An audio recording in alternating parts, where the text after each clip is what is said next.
Hello from Iona. I've walked to the North Shore this morning. I was really hoping to swim in that, but it just feels a little rough and a little ready for me on my own today. So I'm sitting here, slungy, with my little wee cup of coffee.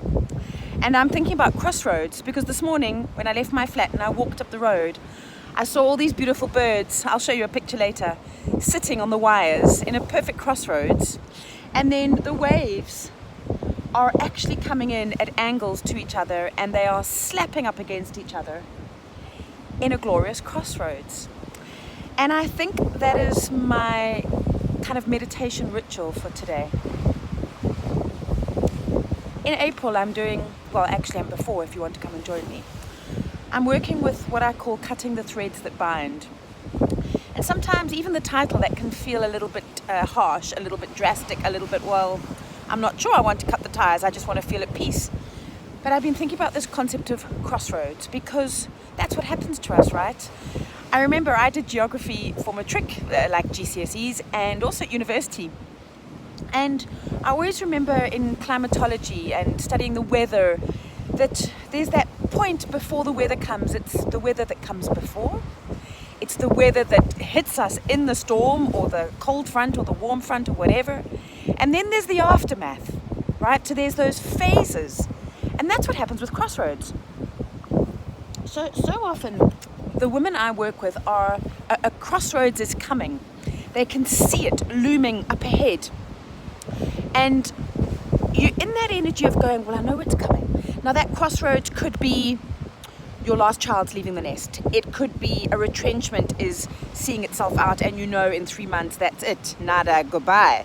It could be a business that you're busy forming. It could be a round decade birthday coming up soon. It could be something's happening to your partner.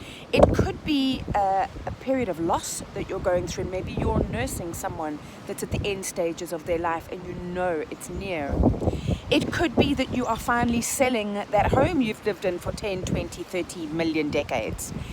It could be anything whereby your current status quo, you know, either you know it intellectually because it's kind of on paper and you've been told, or it's something you're putting into place, or you just feel it intuitively in your energetic and emotional and spiritual body that you know change is coming. And sometimes we fear it or we resist it or we dread it, and it's quite hard often to get to the other side and find the joy and the light and the energy. So the way I approach crossroads is with a healthy dose of humor, taking ourselves less seriously. My motto is live light, live large. And so, I can't stop looking at this view, right? This is the North Shore of Iona, my favorite beach. And so, sometimes it's simply about, the closer we get to the crossroads, stopping and pausing. Because maybe you are on the crossroads right now and you're sitting in it, right? And you're thinking, what the hell? Like, what am I to do? What have I done? What's happened? It's coming at you from all sides. You might be exhausted. You might be stressed. Your nervous system might be feeling derailed. You could be anxious, angry. All sorts of things could be going on for you.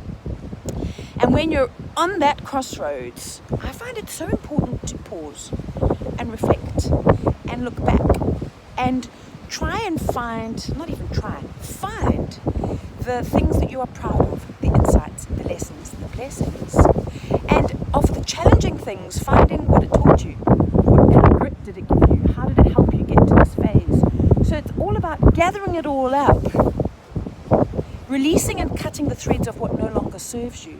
Because in order to step through those crossroads and get to the next phase, which is the third phase, when you're post-crossroads, is trying to find the presence and the energy and the, okay, I'm doing this, so that you can really embrace and walk towards that next chapter, that you feel full and whole and you have all your wits about you and you have all your emotional components with you. It's a very powerful place. So if you think you are looming in or post your crossroads, why not reach out to me? You can either come and join a retreat with another group, with a group, not another group, with our group of women, and that's in April, and there'll be another one after that. Or you can also come and do this process with me privately on the island of Iona. Just a message. I will always reply. Not an assistant, me.